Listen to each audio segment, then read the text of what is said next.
Ya, halo pemirsa, selamat datang di acara mingguan The World. Selamat datang pemirsa di acara mingguan The World according to James Cline Smith Windsor. Sudah hari Jumat lagi teman-teman. Hari ini tepat hari pertama bulan Maret 2024. Hari ini hari Jumat 1 Maret 2024. Seperti biasa setiap minggunya Anda akan saya bawa untuk melihat cara pandang dunia, melihat dunia menurut cara pandang saya setiap hari Jumat. Minggu ini spesial karena hari ini bertepatan dengan momentum 75 tahun peringatan serangan umum 1 Maret 1949 di Yogyakarta yang merupakan bagian dari Revolusi Nasional Indonesia dan juga bagian dari counter-offensive terhadap upaya rekolonialisasi yang dilakukan oleh Belanda pada Indonesia yang saat itu baru 4 tahun merdeka dari penjajahan. Nah, tapi minggu ini bukan itu yang kita bahas, tapi minggu ini masih seputar tentang drama demi drama pasca pelaksanaan pemilu 2024, termasuk kecurangan demi kecurangan yang terus-menerus terbukti dan juga protes dari masyarakat yang kebetulan pada hari ini, hari Jumat 1 Maret 2024, menggelar sejumlah acara yang tuntutannya serupa semua, dan kegiatan utamanya dipusatkan di depan gedung DPR MPR Jakarta dan juga di depan KPU pada hari ini. Tapi acaranya juga akan digelar di beberapa tempat lain seperti di Bogor, di Bandung, dan di Makassar, dan di beberapa kota lain di Indonesia. Tapi minggu ini kita akan deep dive mengenai itu dan juga bersatunya relawan pendukung calon presiden, calon wakil presiden Anies Baswedan, Muhaimin Iskandar, dan Ganjar Pranowo Mahfud MD dalam mengusut dugaan kecurangan pemilu 2024 yang diduga TSM. Mari kita mulai The World According to James Cline Smith Windsor minggu ini dengan deep dive mengenai yang tadi telah saya sebutkan.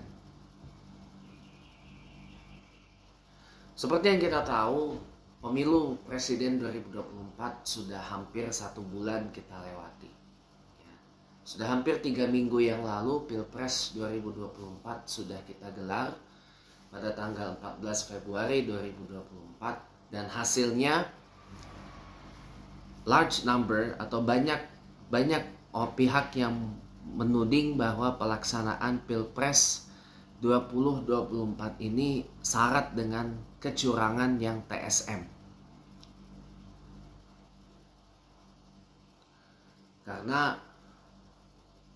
banyak kemudian muncul surat suara yang telah tercoblos pasangan capres-cawapres Prabowo Subianto, Gibran Rakabuming.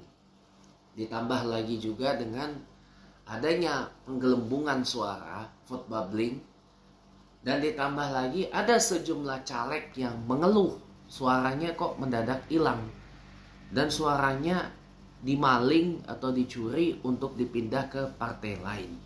Nah, yang ter-accuse itu adalah yang selama ini di-branding sebagai Partai Jokowi, yaitu Partai PSI, Partai Solidaritas Indonesia.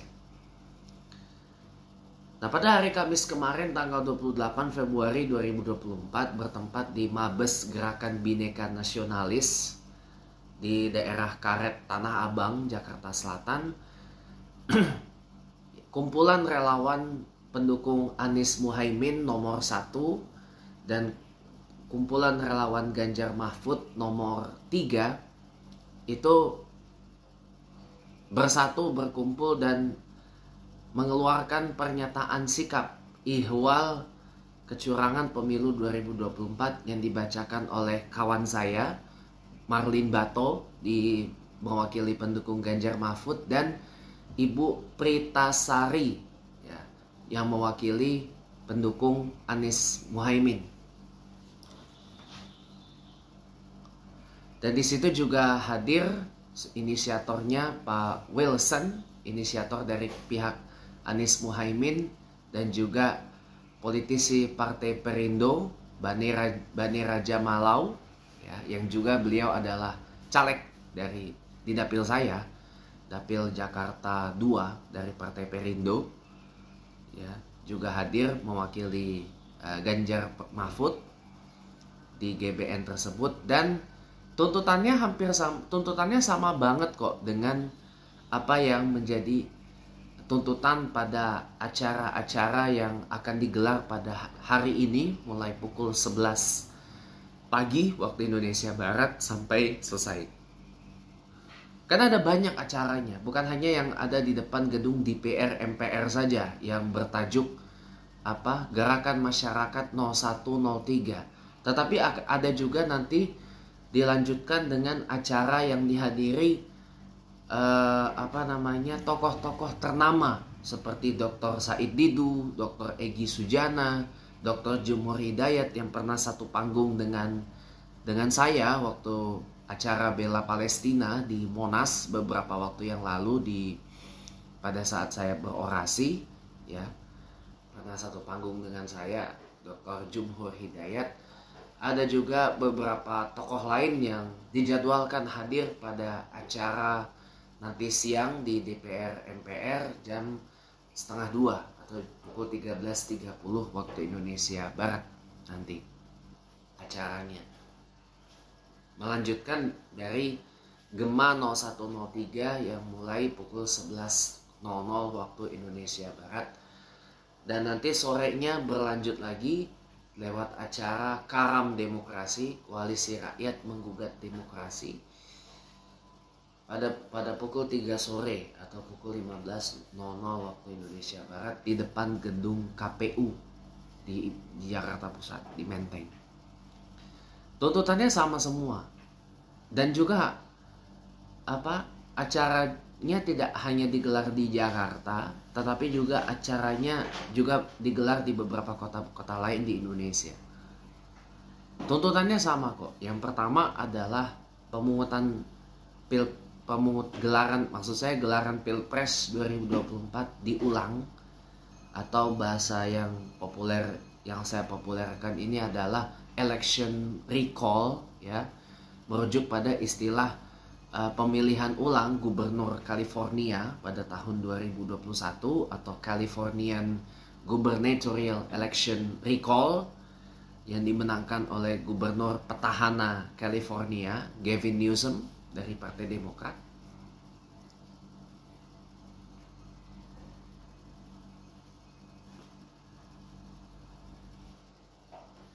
Jadi tuntutannya ada Presidential Election Recall atau Pilpres ulang. Itu yang tuntutan yang pertama. Yang kedua adalah mendukung DPR menggunakan iklan dulu. Ya, mari kita teruskan pembahasannya. Jadi ya maaf juga terlambat, harusnya sih dari pagi-pagi buta sih saya buatnya. Ya, mari kita teruskan acara kita minggu ini ya. Jadi jelek ya. Jelek.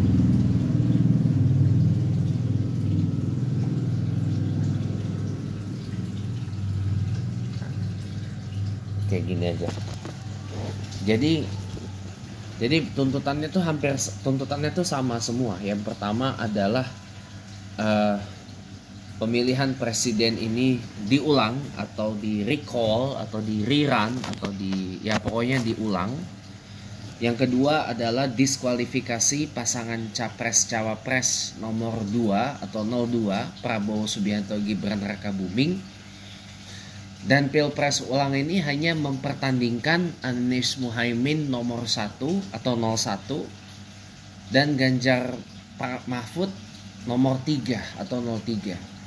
Yang ketiga adalah mendukung supaya DPR menggulirkan hak angket atau right of inquiry untuk meminta pertanggungjawaban dari pihak-pihak yang terkait dengan gelaran pemilu 2024. atau yang saya sering sebut dalam bahasa Inggris izin held into account atau hold into account. Nah, jadi bisa itu di exercise oleh DPR menggunakan right of inquiry atau hak angket untuk meminta pertanggungjawaban.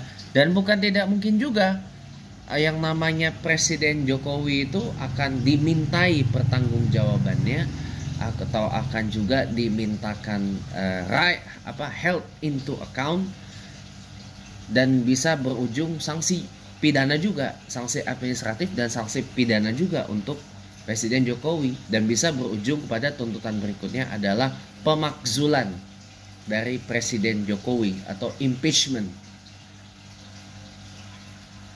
Dan tuntutan berikutnya ada yaitu tuntutan-tuntutan dari berbagai acara yang digelar pada hari ini tanggal 1 Maret 2024 mulai pukul 11 pagi waktu Indonesia Barat sampai selesai.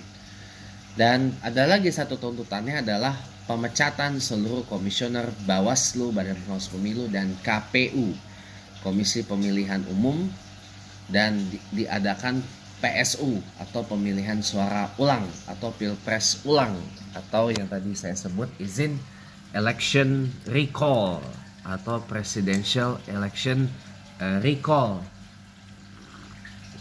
Harus diulang, maaf saya sambil minum kopi ya. Jadi supaya keadaan negara kita ini membaik sedikit lah. Apalagi belakangan masyarakat menjerit tentang harga-harga yang mulai naik. Harga beras naik. Per hari ini 1 Maret 24 juga tarif listrik naik. Harga BBM naik. Sembako pun naik. Harga sembako naik. Dan yang lebih lucu lagi adalah, sebagaimana yang saya sampaikan kemarin, adalah ketika Presiden Jokowi memberikan pangkat kehormatan kepada Prabowo Subianto yang notabene sudah dipecat TNI atau ABRI kala itu oleh Panglima ABRI kala itu, yaitu Jenderal Wiranto, dipecat dari ABRI, sekarang TNI, lalu tiba-tiba diberi pangkat kehormatan yang tidak tanggung-tanggung, Jenderal Bintang 4. Jadi namanya sekarang Jenderal TNI Kehormatan Purnawirawan Prabowo Subianto. Nah, ini lucu teman-teman. Yang bersangkutan sudah dipecat TNI, dipecat dari ABRI, lalu lari keluar Indonesia, kembali lagi, lalu tiba-tiba diberi gelar kehormatan dengan cara yang instan, very very instan. Sementara netizen di media sosial itu bersuara tentang banyaknya para veteran perjuangan kemerdekaan 45 yang justru lebih layak mendapatkan gelar kehormatan, tapi mereka pada hari tuanya dibiarkan sengsara.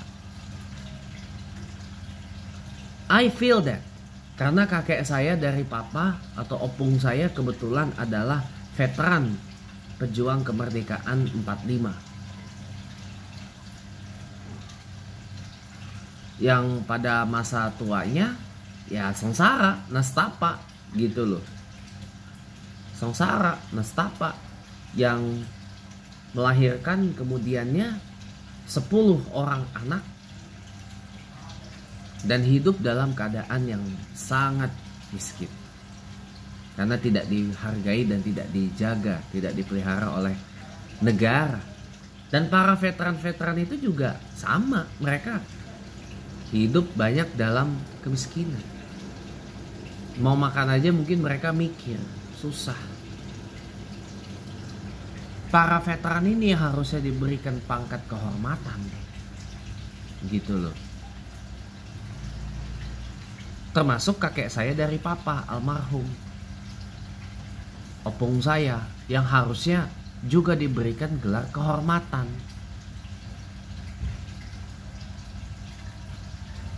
oleh Presiden Jokowi. Akan tetapi kami ini hanya apa sih buat seorang Mukidi, seorang Sujoko Harto, atau seorang Jokowi itu apa sih? Cuman debu doang, cuman remahan kerupuk aja, cuman remahan rempeye aja sih.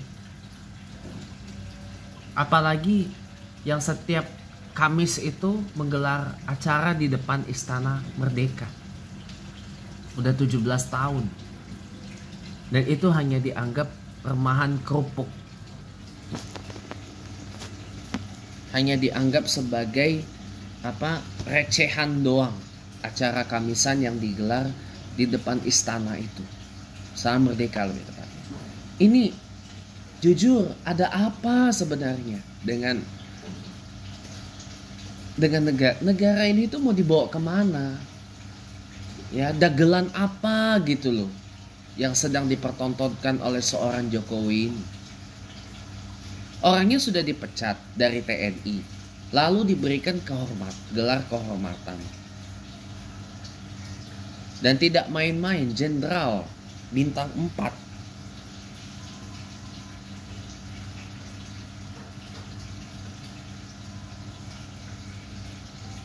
Nah, ini kan merupakan bagian dari konstelasi politik pasca pemilu 2024.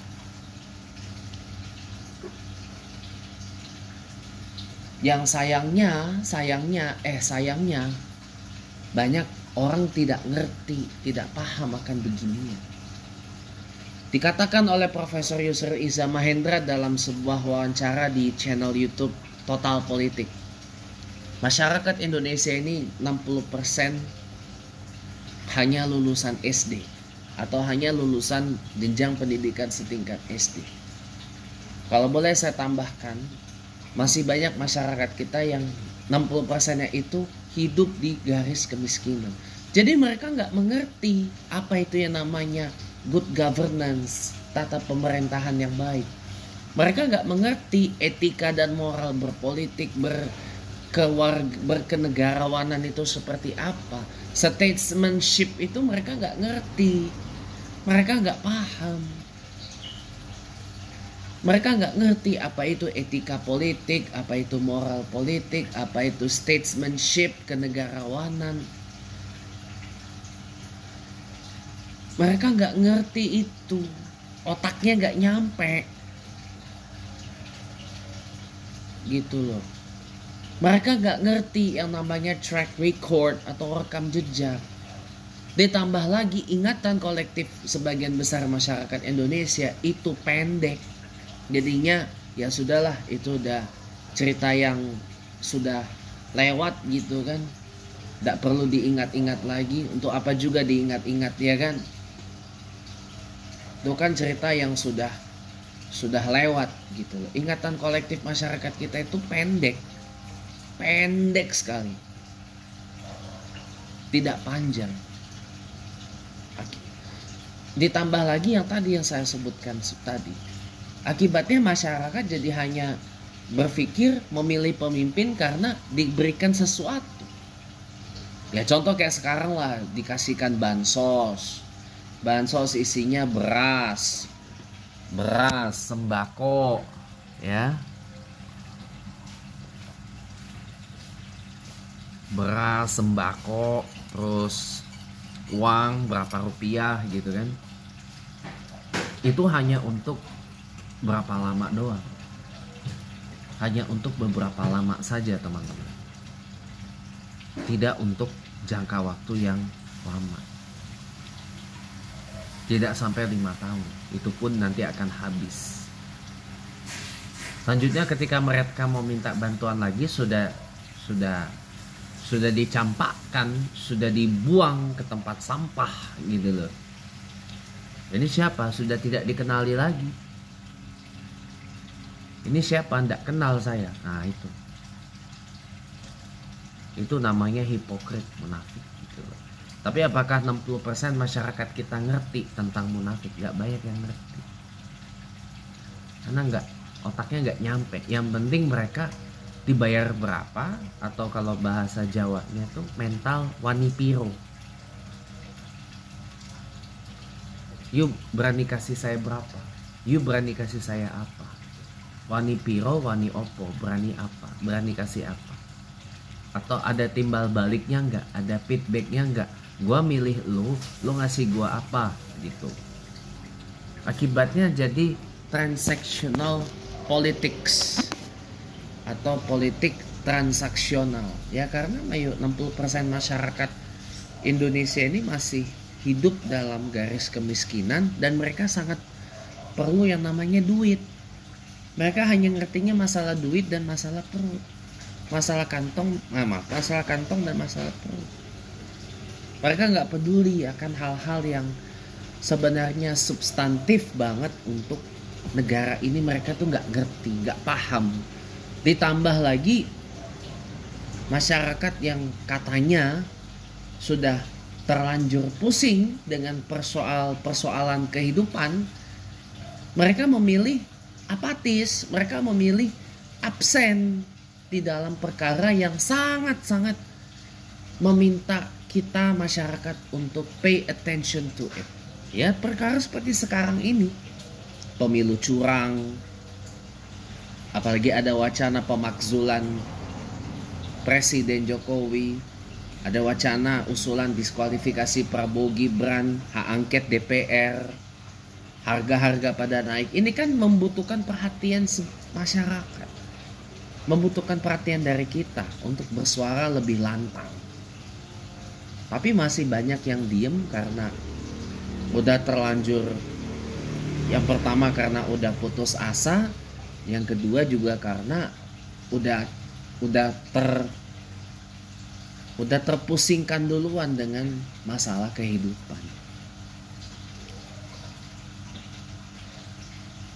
Ya, akibatnya mereka jadi nggak punya waktu dan nggak punya porsi otaknya untuk memikirkan negara ini.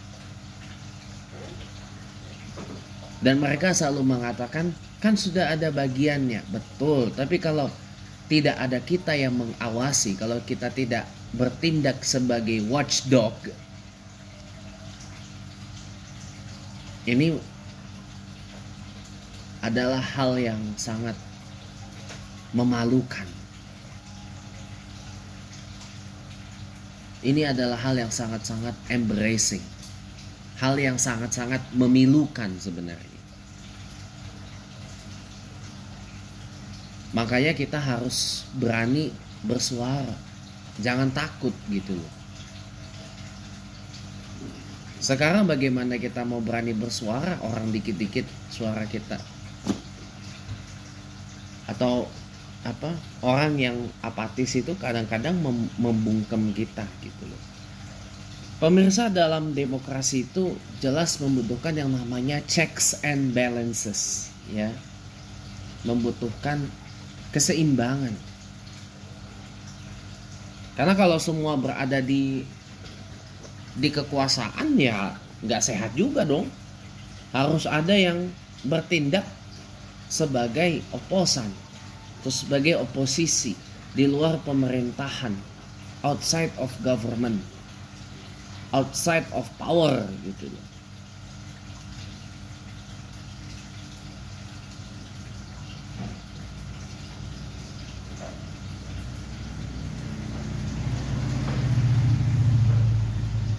Karena memang dalam demokrasi itu adalah sebuah sistem yang berisik gitu loh. Demokrasi itu adalah sistem yang berisik. Ya, kalau nggak berisik itu bukan demokrasi namanya. Itu namanya otoritarian, itu namanya totalitarian. Nah, masyarakat kita belum mengerti, belum paham yang namanya demokrasi itu apa. Atau demokrasi langsung, direct demokrasi seperti yang disampaikan oleh Profesor Yusril Iza Mahendra. Masyarakat belum ngerti gitu loh. Masyarakat tidak paham tentang apa itu yang namanya demokrasi itu sendiri. Karena bagi mereka yang penting mereka kenyang, kantong keisi, itu aja. Tapi otaknya tidak terisi gitu. Makanya jadi ya Semoga saja yang tanggal 1 Maret 2024 ini mengadakan acara-acara, mudah-mudahan lancar, tuntutannya terpenuhi, didengar ya oleh pihak-pihak yang terkait, dan semoga saja kecurangan pemilu 2024 ini bisa segera terungkap, hasil pemilu dibatalkan, berlanjut ke putaran 2 tanpa Prabowo Gibran, dan semoga saja ada kemudahan dalam proses pemakzulan dari Presiden Jokowi, dan kerusakan serta dagelan-dagelan yang dilakukan oleh Presiden Jokowi yang membuat Indonesia ini kacau balau bisa segera diakhiri. Jangan kemana-mana karena setelah ini seperti biasa akan ada apology of the week. Jadi tetap bersama The World According to James Corden Smith Windsor. Ya, selamat datang kembali pemirsa dalam acara mingguan The World According to James Corden Smith Windsor. Sekarang saatnya apology of the week. Ya, berbeda itu bukan berarti sesuatu yang harus menjadi masalah tuh. Berbeda itu adalah sesuatu yang justru mengasyikkan, dan berbeda itu adalah justru sesuatu yang sangat seru gitu loh. Karena hidup kalau nggak ada perbedaan, adanya persamaan terus atau adanya persamaan semua, ya jadinya nggak asyik dong, jadinya nggak seru dong, jadinya nggak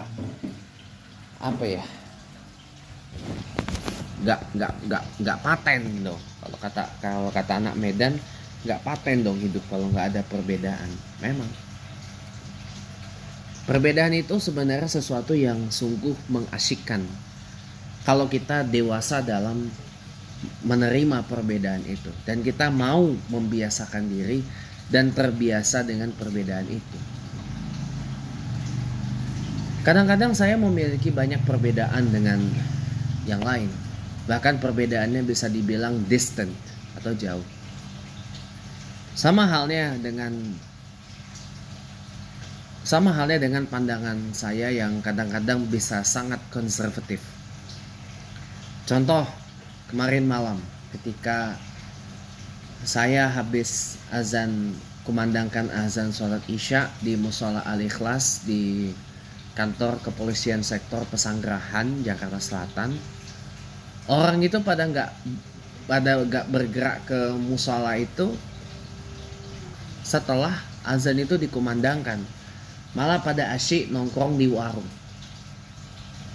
Padahal harusnya kan ketika azan dikumandangkan, kalau emang beneran muslim, emang beneran Islam agamanya, harusnya gerak dong ke musola, bukan malah duduk-duduk nongki di warung sambil nyantai gitu loh.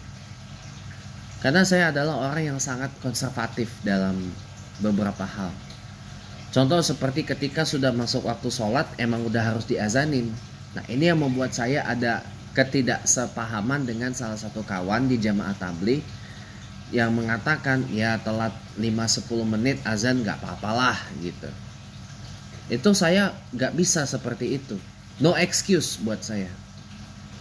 Ibaratkan kalau saya tuh BUMN ya, kalau memang sudah waktunya azan ya pasti azan gitu loh.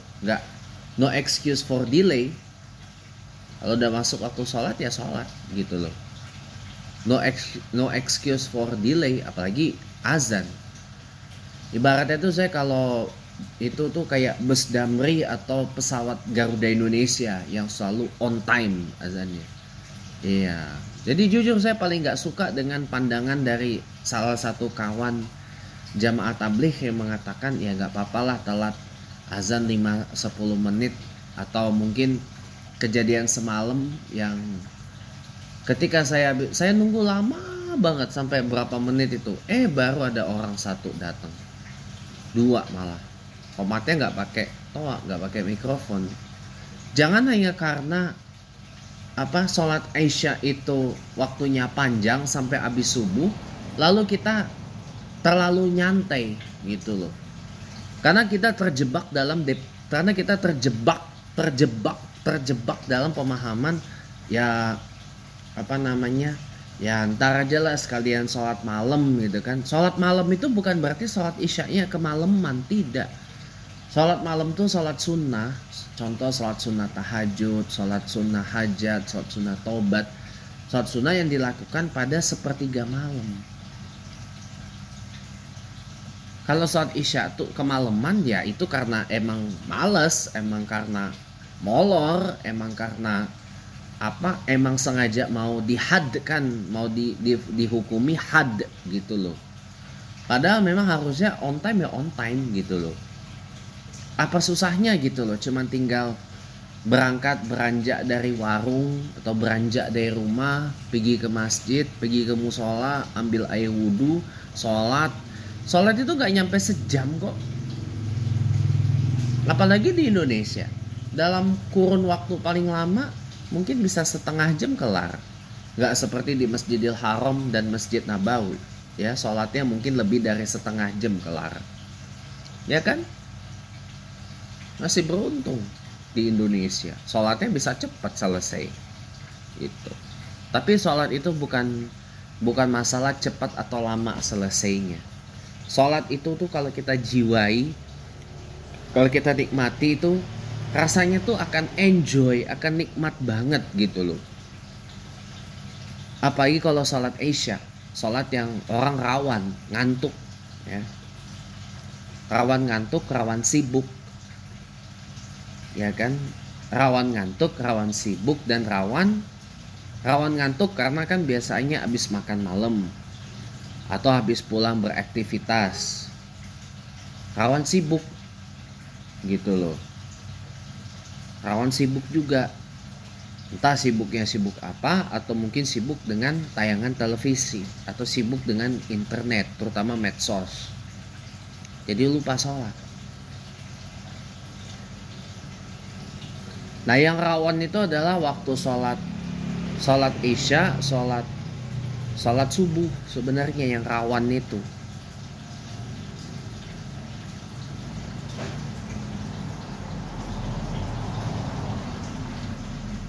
Kalau subuh rawan apa? Rawan ngantuk juga.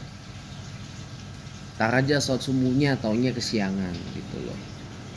Jadi jangan ada mental, ya saya minta maaf, jangan ada excuses seperti atau alasan seperti tadi gitu loh. Karena sholat Isya waktunya panjang, jadinya santai-santai. Gak boleh seperti itu.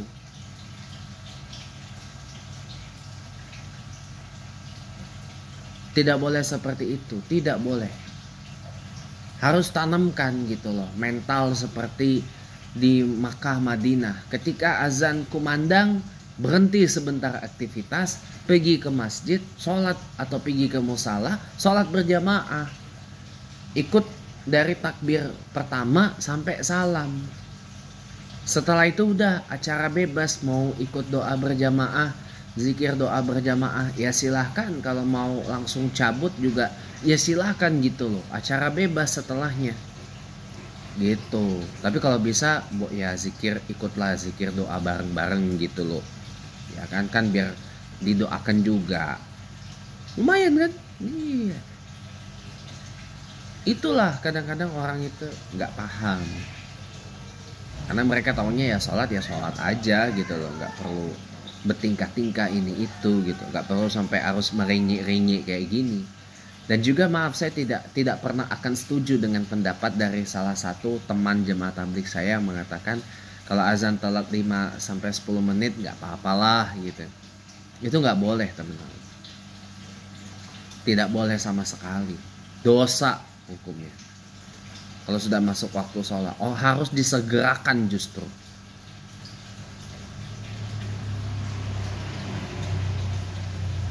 Harus disegerakan, kalau tidak disegerakan bahaya. Inilah yang membuat jemaah tabligh itu rawan ditolak masyarakat. Gitu loh, karena pemahamannya yang emang bedanya jauh banget gitu loh. Jemaah tabligh kenapa ditolak masyarakat? Ya banyak ditolak masyarakat ya karena lihat sendirilah. Mereka kegiatan cuman berpusat di masjid doang. Gak berbaur dengan masyarakat, gak membaur dengan masyarakat, ya kan?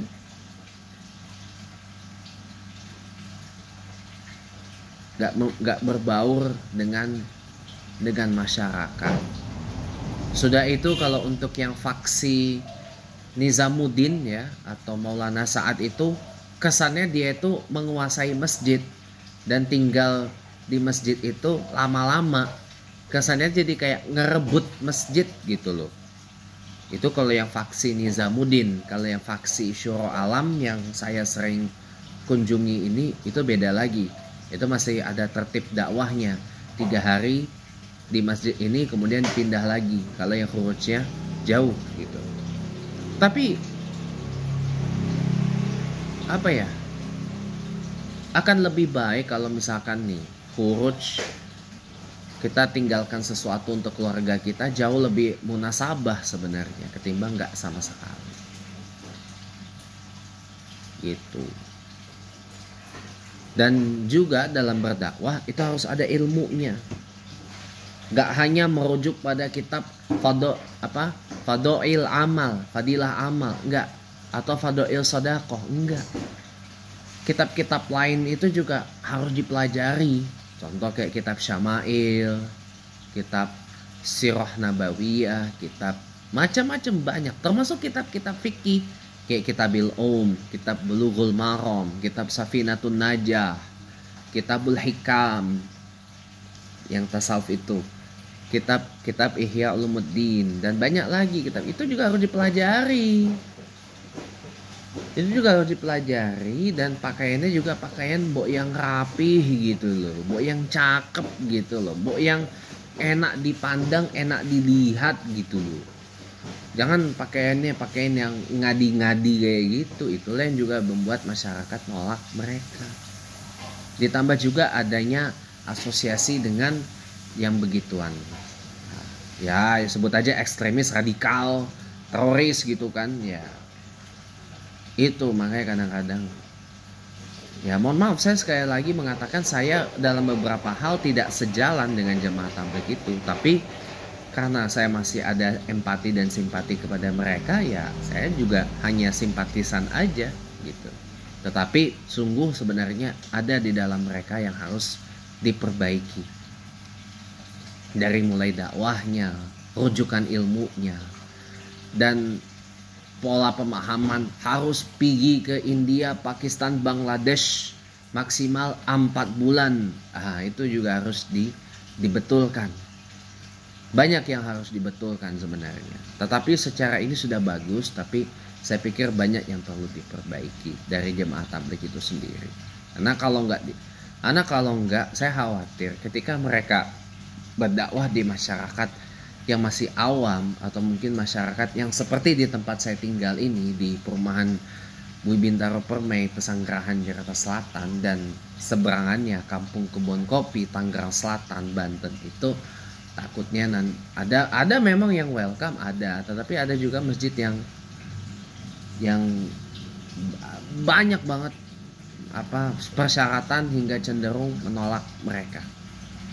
Jadi untuk saat ini mungkin dari saya ya itulah sedikit apology for the week tentang sesuatu yang agak religius karena mau menyambut bulan Ramadan. Jadi jangan hanya karena nilai setitik rusak susu sebelanga.